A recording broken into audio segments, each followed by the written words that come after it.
Mathematics और English, ये दोनों सब्जेक्ट हर हालत में बच्चों को आना चाहिए। इंग्लिश तो व्यवहारिक है, उसे कहीं बोलना है या कोई बोल रहा है उसे समझना है, कुछ लिखा हुआ चीज़ें, ज़्यादातर एग्रीमेंट या कुछ भी सब चीज़ें इंग्लिश में लिखी होती हैं, बच्चे को समझ होनी चाहिए उसकी। तो इंग्लिश का वीडियो भी मैं रोज़ डाल रहा हूँ, थोड़ी थोड़ी बातें जो अभी से बच्चे अगर सीखते रहेंगे तो आगे उन्हें बड़ा लाभ होगा। इसलिए चैनल को सब्सक्राइब कीजिए और छोटे बच्चे अगर आपसे परिचित हैं, घर में हैं, उनको ये वीडियो जरूर दिखाइए। तो अभी तक जो वीडियो हम इंग्लिश के बना रहे थे उसमें ऐसे वाक्य लिखे हुए थे जिसमें वर्ब होता ही नहीं था, बिना वर्ब वाले थे। कि जैसे हमारे पास पेन है तो इसमें कोई वर्ब नहीं था, है? तो आज से मैं टेंस से संबंधित वर्ब वाले सेंटेंस बनाने की बात करने जा रहा हूं। तो देखिए, टेंस जो होता है, जो काल है, समय जो है, वो 3 टाइप का होता है। ये काल टेंस होता है, ये टेंस जो होता है काल, ये काल 3 टाइप का होता है। एक होता है जैसे वर्तमान। वर्तमान का मतलब होता है जो इस समय चल रहा है, वर्तमान। ये प्रेजेंट होता है, प्रेजेंट टेंस कहते हैं इसको, प्रेजेंट टेंस। जो इस समय चल रहा है वो वर्तमान काल होता है। दूसरा वो समय होता है जो बीत गया होता है, भूत। देखिए, भूत का मतलब ये होता है जो समाप्त हो गया हो, तो उसे हम भूत कहते हैं। तो ये भूतकाल होता है, इसको हम कहते हैं पास्ट। ये प्रेजेंट होता है और ये पास्ट होता है। फिर 3rd नंबर पर होता है फ्यूचर। फ्यूचर का मतलब क्या होगा? फ्यूचर का मतलब है आने वाला समय, जो होगा, अभी है नहीं, ना बीता हुआ है ना चल रहा है, वो आएगा कभी, तो उसे हम भविष्य काल कहते हैं। भविष्य, ये भविष्य की बात है, इसे फ्यूचर टेंस कहते हैं। ये पास्ट टेंस होता है, ये प्रेजेंट टेंस होता है। इस तरीके से 3 टेंस होते हैं और फिर हर टेंस के टाइप होते हैं। 4 टाइप से आप याद करिएगा, इसे समझिएगा तो निश्चित समझ में आएगा। ये जैसे वर्तमान काल है या प्रेजेंट टेंस है, इसमें अफर्मेटिव सेंटेंस होते हैं। सेंटेंस के टाइप है तो मैंने बताया हुआ है पहले। अब आइए, उसके जो टाइप है वो इंडेफिनिट होता है, फिर कॉन्टिन्यूअस होता है, फिर परफेक्ट होता है और फिर परफेक्ट कॉन्टिन्यूअस होता है। ये सब में होता है। तो 4, 1 में 4 होते हैं और 3 में हो गए 12। तो 12 नियम आपको समझने हैं। तो इसके लिए थोड़ी सी जरूरत आज मेहनत करने की पड़ेगी कि आप वर्ब बहुत सारे याद कर लीजिए और वो वर्ब में 3 फॉर्म याद रखिएगा। आईएनजी फॉर्म भी याद करिए तो 4 फॉर्म मिल जाते हैं। तो ये अगर याद रहेंगे, एक लिस्ट बनाइए जिसमें हम वर्ब जो काम हैं जितने, खाना पीना, नहाना धोना, उठना बैठना, इन सब की इंग्लिश आप नोट कर लीजिए और जो भी बुक घर में हो उसमें देख करके उनके 3 फॉर्म याद कर लीजिए, जिससे अब इनकी जब जरूरत पड़े तो आप उसे कर लें, है ना, आसान हो जाएगा। अब देखिए, अब हम प्रेजेंट टेंस के बारे में बताएंगे आज। जैसे जब हिंदी में कोई चीज लिखी हो, हिंदी में कोई सेंटेंस लिखा हुआ है, जो सेंटेंस है उसके लास्ट में ता आता हो, ता है भी आता हो, तो जैसे वह किताब पढ़ती है, पढ़ती है। अब देखिए ध्यान से, यहां पर ये है जो सेंटेंस के लास्ट में लिखा हुआ है, ये है इस बात का को बताता है कि ये प्रेजेंट टेंस है। ठीक है, ये प्रेजेंट टेंस है। और ती है बताता है कि ये इंडेफिनिट है, प्रेजेंट इंडेफिनिट टेंस है। ये प्रेजेंट इंडेफिनिट में है। अब इंडेफिनिट क्या होता है, उसमें क्या क्या होता है, ये समझ रहा है। तो प्रेजेंट इंडेफिनिट टेंस में जो हेल्पिंग वर्ब है वो डू या डज होती है। ये याद रखना है, डू डज। ये कब होता है? जब ता होता है। और एक चीज खास कि जो अफर्मेटिव सेंटेंस है, अफर्मेटिव सेंटेंस का मतलब साधारण वाक्य, सिंपल वाक्य जो होते थे, उसमें डू डज का प्रयोग ही नहीं होता है। उसमें एस या यस लगाया जाता है या तो नहीं लगाया जाता है। आइए उसकी बात करते हैं। जैसे सब्जेक्ट जो होता है, ही हो, सी हो और कोई नाम हो, ये अगर सब्जेक्ट है तो जो वर्ब जो होगा उसमें एस जोड़ेंगे या ईएस जोड़ेंगे। केवल वर्ब में कोई हेल्पिंग वर्ब नहीं बनता है, या तो एस जोड़ देते हैं या हम इसे नहीं जोड़ते हैं या ईएस जोड़ देते हैं। और अगर आई, वी, यू, दे ये सब लिखा हुआ है, बहुवचन प्लूरल नंबर है, यहां सिंगुलर नंबर था, ये प्लूरल नंबर है, तो यहां पर हम केवल सब्जेक्ट के बाद वर्ब लिख देते हैं, बस कुछ और नहीं लिखते। जैसे कुछ बच्चे कुछ हेल्पिंग वर्ब लगा देते हैं, वो नहीं करना है। केवल जैसे वह पढ़ती है तो सी रीड्स, क्योंकि सी देखिए इधर से मिला हुआ है और इधर में एस या एस वर्ब में लगेगा, इतना ध्यान रखना है। और ये अफर्मेटिव में है, तो अब रूल्स क्या बनते हैं। जैसे अफर्मेटिव सेंटेंस है, साधारण वाक्य है कि तो सबसे पहले हम सब्जेक्ट लिखेंगे और उसके बाद सब्जेक्ट के बाद हम वर्ब लिख देंगे। और वर्ब के समय आपको यह याद रखना है कि ईएस या एस लगेगा या नहीं, यह ध्यान रखना है कि अगर सब्जेक्ट ही, सी और कोई नाम है तो एस या एस लगाइए, अगर नाम नहीं है तो मत लगाइए। इतना आपको अपनी तरफ से ध्यान में रखना है। तो अब देखिए ये हो गया, ये अफर्मेटिव सेंटेंस की बात है।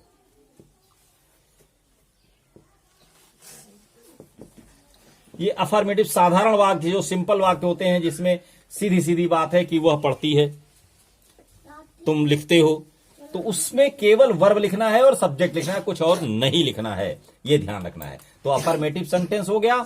अब आइए निगेटिव सेंटेंस होता है क्या, इसको भी समझिए। निगेटिव जो होते हैं उसमें इनकार होता है कि चीजें इनकार की गई होती हैं कि वो नहीं पढ़ता है, हम नहीं पढ़ते हैं, वो नहीं लिखते हैं, गीता नहीं नाचती है। तो इस तरीके से निगेटिव सेंटेंस जब हो जाता है तो सबसे पहले सब्जेक्ट लिखते हैं, फिर डू या डज नॉट, फिर वर्ब लिखते हैं, फिर वर्ब लिख देते हैं, ये लिखना होता है। मतलब अब समझिए इस चीज को, डू और डज दो मैंने लिखा, तो यहां क्या है, यहां अगर सब्जेक्ट ही, सी और नेम है या सिंगुलर नंबर है कोई, तो डज लगाया जाता है। और आई, वी, यू और दे ये अगर कहीं है या प्लूरल नंबर कोई है तो उसके साथ डू लगाया जाएगा। नॉट, डज नॉट या डू नॉट, ये लगाया जाएगा, ये आपको ध्यान रखना है। अब आइए इंट्रोगेटिव में, अगर हेल्पिंग वर्ब पता चल ही गई, डू या डज होता है, डू या डज, तो इंट्रोगेटिव बनाना बड़ा आसान। इंट्रोगेटिव में क्या होता है, दो टाइप के क्वेश्चन होते हैं। इंट्रोगेटिव में जो सेंटेंस हैं वो टू टाइप्स के होते हैं। एक ऐसा सेंटेंस होता है जिसमें क्या पहले लिखा होता है, एक ऐसा सेंटेंस होता है जिसमें क्या बाद में लिखा होता है। क्या वह नाचती है,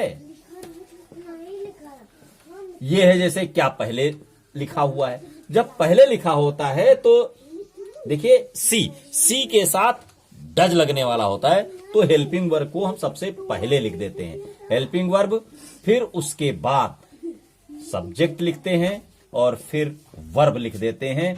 और इसमें क्या की अंग्रेजी नहीं लिखी जाती है, क्या की मीनिंग नहीं लिखी है, केवल हेल्पिंग वर्ब आगे कर देंगे तो वो क्या बन जाएगा। तो यहां पर क्या हो जाएगा, डज, सेंटेंस में पहला लेटर कैपिटल रखेगा, डज और सब्जेक्ट है सी, और वर्ब क्या हो रहा है, काम क्या हो रहा है, डांस, DANCE। ये आपका सेंटेंस कंप्लीट हो जाता है, डज सी डांस और क्वेश्चन मार्क। ऐसे आप इसको कर लेंगे तो आसानी से इसे कर पाएंगे। फिर देखिए अगर कहीं बीच में लिखा हुआ है, वो कहां नाचती है, जैसे शब्द ये वर्ब जो है, ये जो काम हो रहा है वो क्वेश्चन वाला हो, लेकिन ये क्वेश्चन वाला शब्द बीच में लिखा हो, वह कहां नाचती है, वह कहां पढ़ती है,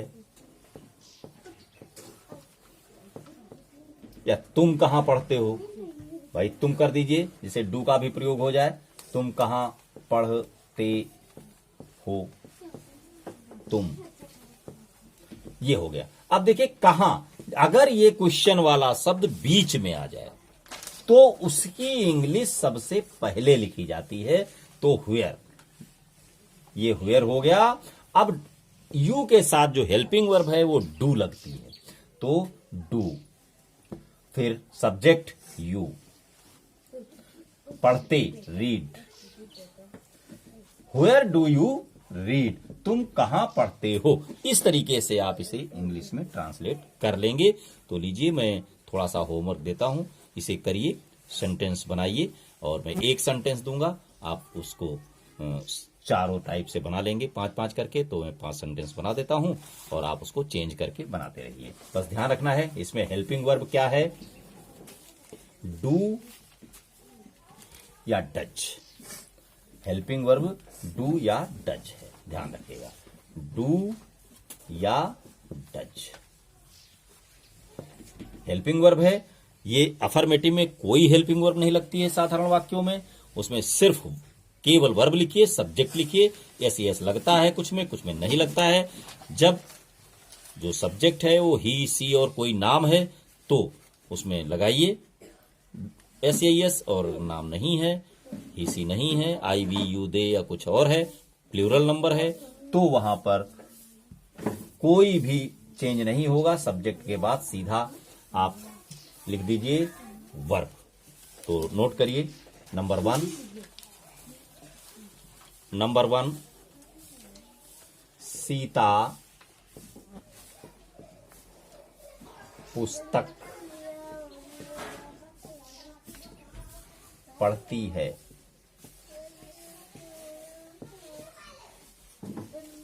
ये हो गया, सीता पुस्तक पढ़ती है। फिर 6 नंबर पर 5 नंबर आप अपने तरीके से चेंज कीजिए, जैसे पिछले वीडियो में मैंने बताया किस तरीके से चेंज करते हैं। 5 क्वेश्चन अपने हिसाब से करिए। फिर 6 नंबर पर लिखिए, वे कहां रहते हैं।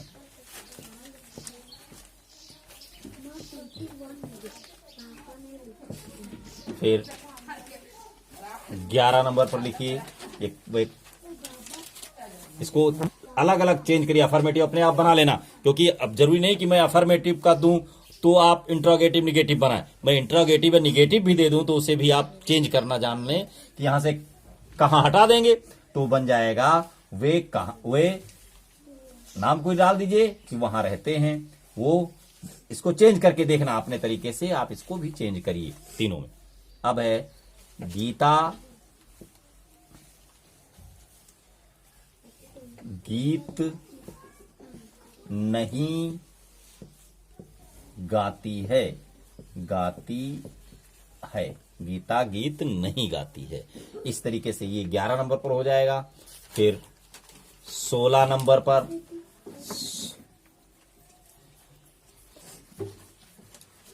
वह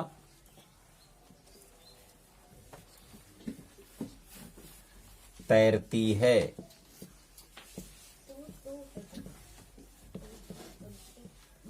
तो अब ये सेंटेंस हैं, एक सेंटेंस से 5 सेंटेंस बनाएंगे आप।